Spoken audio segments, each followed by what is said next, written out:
कहानी की शुरुआत में हम दुनिया की सबसे खतरनाक असैसिन टीम को कड़ी ट्रेनिंग करते हुए देखते हैं। दरअसल इन्हें जल्द ही एक बहुत ही खौफनाक मिशन पर भेजा जाने वाला था, जहां इन्हें एक हाई प्रोफाइल टारगेट से $10 बिलियन वसूलने होंगे। लेकिन क्या यह इतना ही आसान होने वाला है? बिल्कुल नहीं, क्योंकि टारगेट एक हाई प्रोफाइल बिजनेसमैन है और उसके पास हजारों की तादाद में बेहद खौफनाक फौज मौजूद है। इसलिए यह मिशन इनके लिए इतना आसान तो बिल्कुल नहीं होने वाला। इसी वजह से ऐसी डेडली ट्रेनिंग के बाद यह टीम अपना मास्टर प्लान बनाना शुरू कर देती है। दरअसल दोस्तों, इस पूरे ऑपरेशन को सोफिया नाम की एक बेहद तेज और चालाक लड़की हैंडल करती है। ये बड़े बड़े क्लाइंट से कॉन्ट्रैक्ट लेती है और फिर अपनी इस असैसिन्स टीम की मदद से उन मिशनों को एग्जीक्यूट करवाती है। लेकिन दोस्तों, अभी आप लोगों को काफी कंफ्यूजन हो रहा होगा कि आखिर ये $10 बिलियन का चक्कर क्या है। तो चलिए कहानी को शुरू से शुरू करते हैं। बात आज से लगभग 2 साल पहले की है, जब कुछ बड़ी कंपनियों के बिजनेसमैन आपस में एक बड़ी डील को फाइनल कर रहे थे। सब कुछ बिल्कुल ठीक चल रहा था, लेकिन तभी उनमें से एक गद्दार अपना असली रंग दिखा देता है। मौके पर ही वह दोनों बिजनेसमैन को ठोक देता है और $10 बिलियन से जुड़े सारे कॉन्फिडेंशियल डॉक्यूमेंट्स और ऑथराइजेशन पेपर्स लेकर वहां से फरार हो जाता है। लेकिन दोस्तों, ये पैसा उन बिजनेसमैन का नहीं था। दरअसल ये पूरी रकम एक बहुत बड़ी कंपनी की ओनर की थी। जब उसे अपने $10 बिलियन डूबने की खबर मिलती है तो वह किसी भी कीमत पर अपना पैसा वापस लाना चाहती है। इसलिए वह सोफिया के पास पहुंचती है और उसे एक डेडली कॉन्ट्रैक्ट ऑफर कर देती है।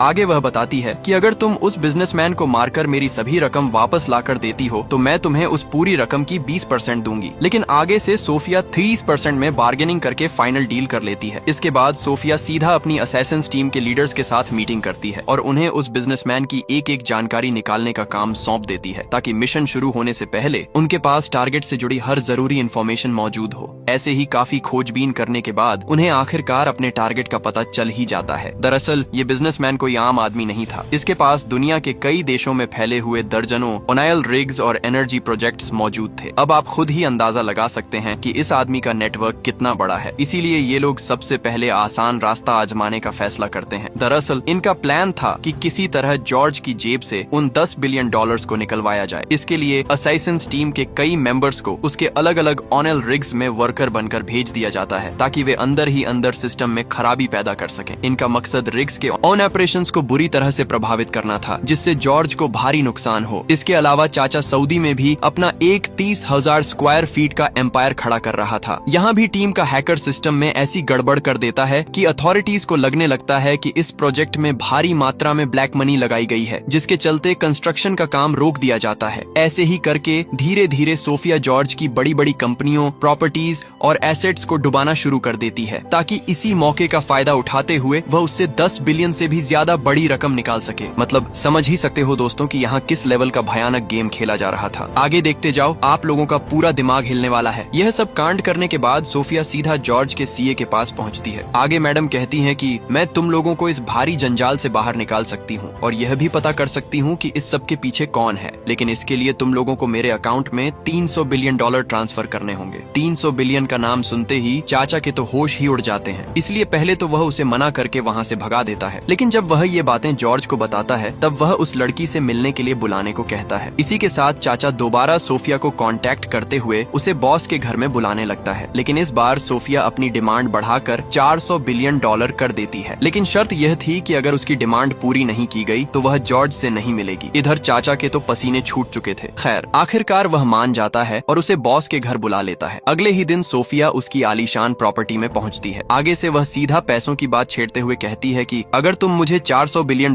देते हो तो तुम्हारी जितनी भी कंपनियां, प्रॉपर्टीज और एसेट्स डूब चुके हैं, मैं उन्हें दोबारा खड़ा कर सकती हूँ। और सबसे बड़ी बात, ये सब के पीछे कौन है इसका भी पता लगा सकती हूँ। लेकिन जॉर्ज सीधा जवाब देता है कि उसे सिर्फ $100 मिलियन ही मिलेंगे, इससे ज्यादा कुछ नहीं। क्योंकि जॉर्ज अच्छी तरह जानता था कि दुनिया में कोई भी कितना बड़ा तुर्रम खां क्यों न हो, डूबती नाव को इतनी आसानी से सीधा नहीं कर सकता। आगे वह कहता है, पहले तुम मेरा एक काम करके दिखाओ। अगर मुझे यकीन हो गया कि तुम सच में यह कर सकती हो तो मैं तुम्हें $400 बिलियन से भी कहीं ज्यादा दूंगा। इधर ये सब बातें सुनकर सोफिया का दिमाग पूरी तरह हिल चुका था, क्योंकि दोस्तों उसे लगा था कि अपना पूरा एम्पायर डूबने के बाद जॉर्ज बुरी तरह डरा हुआ होगा और उसे हायर करके मोटी रकम दे देगा। लेकिन यहाँ तो यह बकलोल उल्टा उससे काम करके दिखाने को कह रहा था। इसीलिए सोफिया कहती है कि मेरे पास इतना समय नहीं है कि पहले तुम्हें प्रूफ करके दिखाऊं और उसके बाद पेमेंट लूं। अगर यकीन नहीं है तो भाड़ में जाओ, अपना काम किसी और से करवा लो। इतना बेइज्जती सुनने के बाद तो चाचा बिना कुछ बोले ही वहाँ से निकल जाता है। फिर क्या दोस्तों, इन लोगों का सीधे जॉर्ज की जेब से पैसा निकलवाने का इतने दिनों का प्लान यहीं फेल हो जाता है। जॉर्ज की प्रॉपर्टी से बाहर निकलते ही कुछ गाड़ियां उनके पीछे लग जाती हैं। इधर गाड़ी में बैठे सिक्योरिटी चीफ को इस बात की भनक लग चुकी थी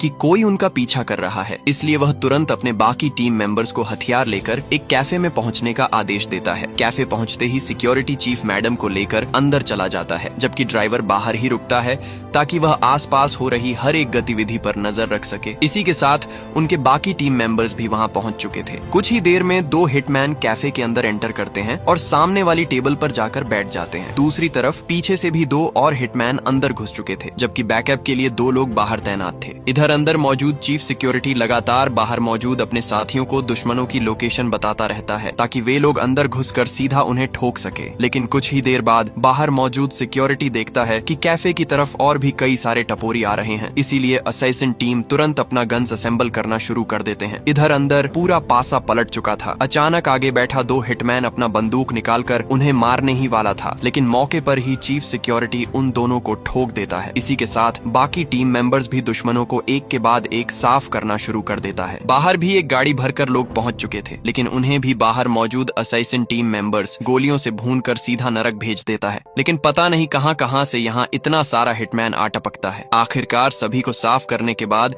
चीफ सिक्योरिटी मैडम को लेकर पीछे के दरवाजे से निकल जाता है। इधर जब यह खबर जॉर्ज चाचा तक पहुंचती है कि उसके द्वारा भेजे गए सभी हिटमैन खल्लास हो चुके हैं, तो उसके तो होश ही उड़ जाते हैं।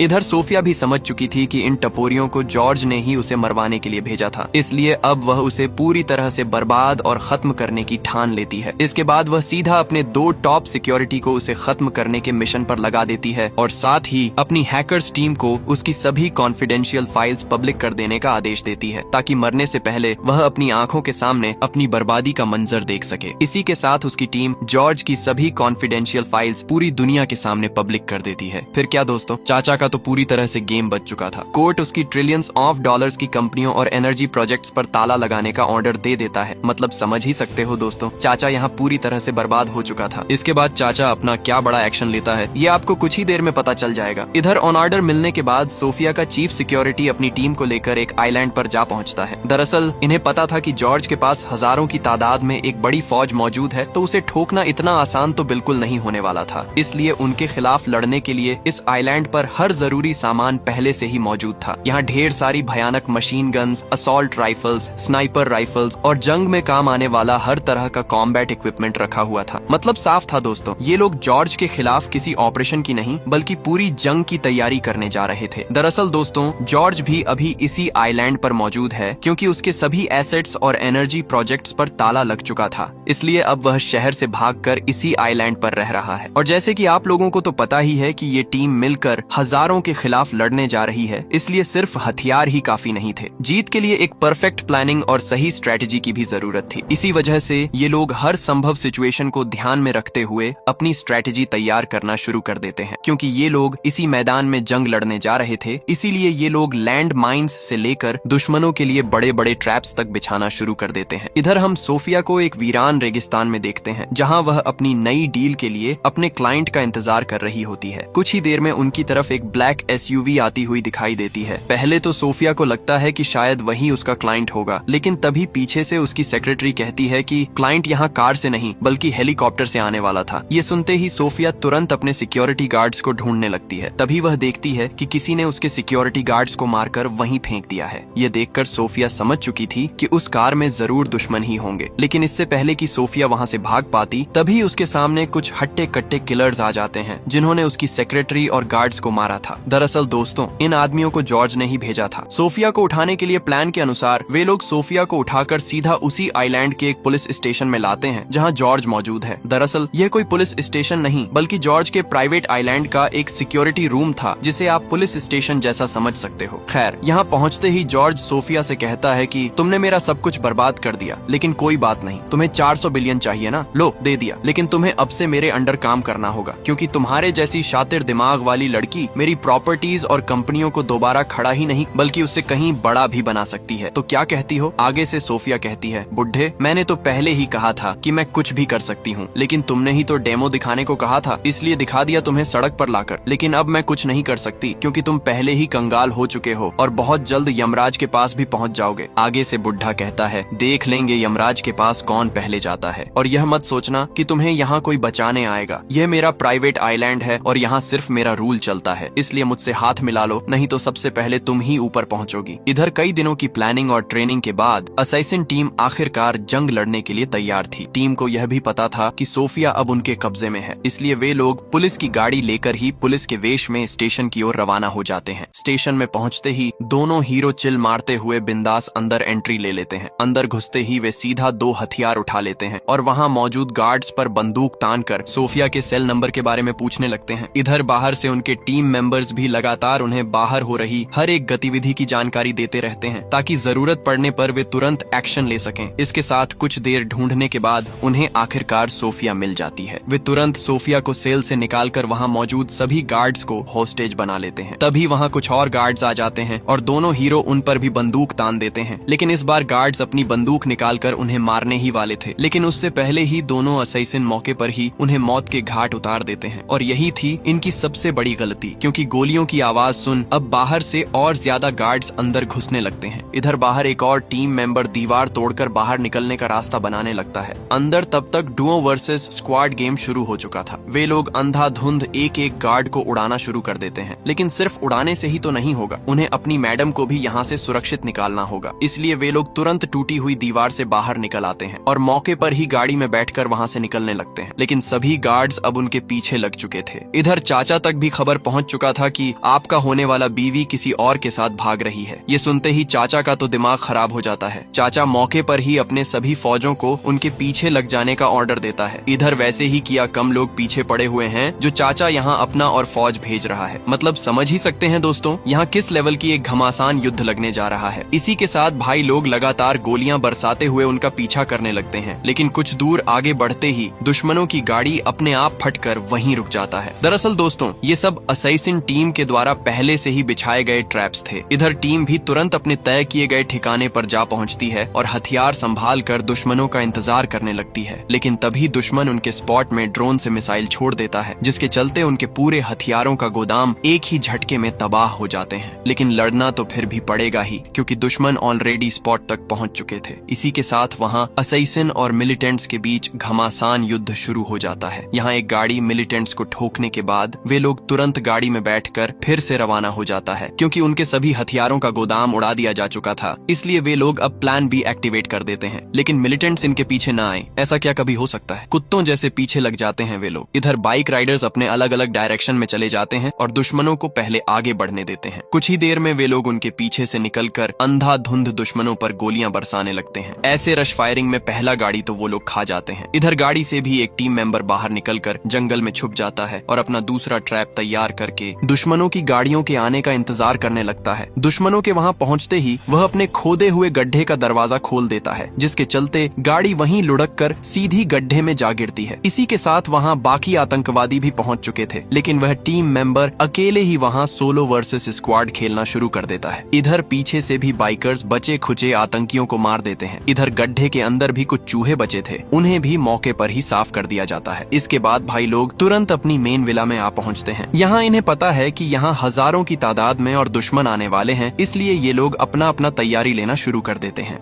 कुछ ही देर में वे लोग देखते हैं कि उनकी ओर 2 गाड़ियां बेहद तेजी से आ रही हैं। मौके पर ही वे उनके द्वारा बिछाए गए एक और ट्रैप को एक्टिवेट कर देते हैं, जिसके चलते एक गाड़ी वहीं लुढ़क जाती है। इधर जितने भी मिलिटेंट्स बच गए थे उनको स्नाइपर एक एक करके खाना शुरू कर देता है। तभी ड्रोन ऑपरेटर देखता है कि दूसरी साइड से भी दुश्मनों की 2 गाड़ियां आ रही हैं। इधर भी भाई लोग एक और ट्रैप एक्टिवेट कर देते हैं, जिसके चलते दुश्मनों की दोनों गाड़ियां वहीं रुक जाती हैं। लेकिन अब वे लोग गाड़ी से निकलकर बेहद तेजी से उनके विला की ओर बढ़ने लगते हैं। इधर टीम भी एकदम तैयार तैयार बैठी है इनको ठोकने के लिए। दुश्मन नजर आते ही चारों मिलकर एक एक को नरक भेजना शुरू कर देते हैं। कुछ ही देर में वहाँ 2 और मिलिटेंट्स की गाड़ियां आ टपकती हैं। वहीं वे लोग विला में अंधाधुंध गोलियां बरसाने लग जाते हैं, लेकिन इधर स्नाइपर बिंदास चिल मारते हुए उन्हें एक के बाद एक हेडशॉट मारना शुरू कर देता है। दूसरी तरफ चारों मिलकर लगातार दुश्मनों के ऊपर भेजते ही जा रहे हैं, लेकिन दुश्मन खत्म होने का नाम ही नहीं ले रहा। दुश्मन आते ही जा रहे हैं। इधर असली गेम तो स्नाइपर खेल रहा है भाई। वह बिंदास घर में बैठकर चिल मारते हुए दुश्मनों को पेलते जा रहा है। लेकिन दोस्तों कुछ ही देर में दुश्मन बेहद नजदीक पहुंच जाते हैं, जिसके चलते उन चारों को थोड़ा फैलकर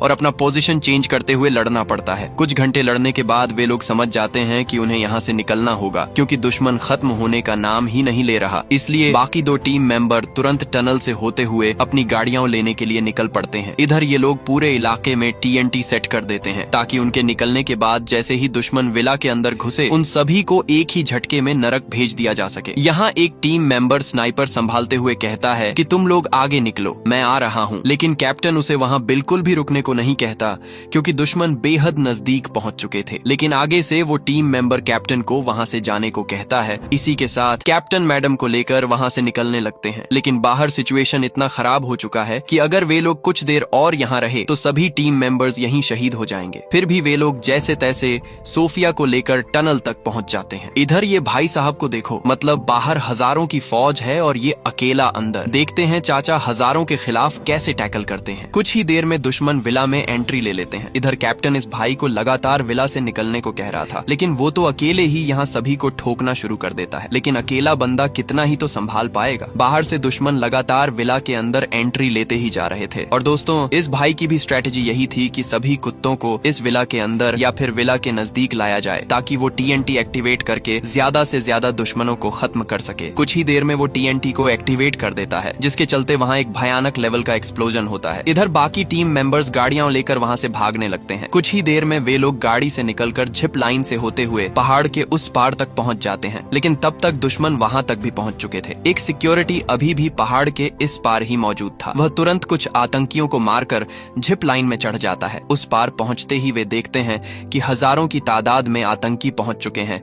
इसीलिए वे लोग जिप लाइन के तार को ही गोली मारकर तोड़ देते हैं, ताकि वे लोग इस पार न आ सकें। वहीं वे लोग गाड़ी लेकर अपनी बोट की ओर निकल पड़ते हैं। लेकिन तभी वहां एक हेलीकॉप्टर आकर अंधाधुंध मशीन गन से गोलियां बरसाने लगता है। यहाँ मशीन गन से बात नहीं बनती तो चाचा यहाँ लॉन्चर तक छोड़ने लगता है। लेकिन इस बार वे लोग गाड़ी को सीधा एक घर के अंदर घुसा देते हैं, जिससे हेलीकॉप्टर का निशाना पूरी तरह बिगड़ जाता है। तभी कैप्टन अपना ब्रह्मास्त्र निकालता है और बिना 1 सेकंड की देरी किए सीधा हेलीकॉप्टर पर लॉन्च कर देता है। इसके चलते हेलीकॉप्टर हवा में ही तबाह हो जाता है और धू धू करके जलता हुआ नीचे आ गिरता है। इसके बाद वे लोग जैसे तैसे बोट तक पहुंच जाते हैं। आगे से कैप्टन कहता है कि तुम लोग मैडम को सेफली लेकर जाना, हम दोनों का एक और काम अभी बाकी है। इसी के साथ 2 टीम मेंबर मैडम को लेकर वहाँ से निकल पड़ते हैं और बाकी 2 हीरो अपना मेन टारगेट जॉर्ज को खल्लास करने के लिए निकल पड़ते हैं। वहीं वो दोनों वर्कर का भेष बनाकर उसके घर में घुस जाते हैं और मौका मिलते ही उसे एक इंजेक्शन लगा देते हैं। इंजेक्शन का असर होते ही उसे स्ट्रेचर पर लिटाकर आराम से बंगले के बाहर ले आते हैं और उसे एम्बुलेंस में भरकर वहाँ से फरार हो जाते हैं। अब ये दोनों इसके साथ क्या करने जा रहे हैं ये तो मुझे भी नहीं पता, चलिए देखते हैं। ये दोनों इसे एम्बुलेंस गाड़ी से निकालकर अपनी माचो गाड़ी में डाल देते हैं, वो भी पूरा प्लास्टिक से रैप करके। मतलब समझ सकते हैं दोस्तों, ये सीन इतना फनी लग रहा था कि मुझे चाचा किसी मम्मी से कम नहीं लग रही थी। उसके बाद वे दोनों उसे श्रीलंका जाने वाली शिप में बिठा देते हैं और जॉर्ज को कुछ ड्रग्स की शिपमेंट में ऐसे ही सुलाकर भेज देते हैं। सीन शिफ्ट होने पर हम देखते हैं कि जॉर्ज चाचा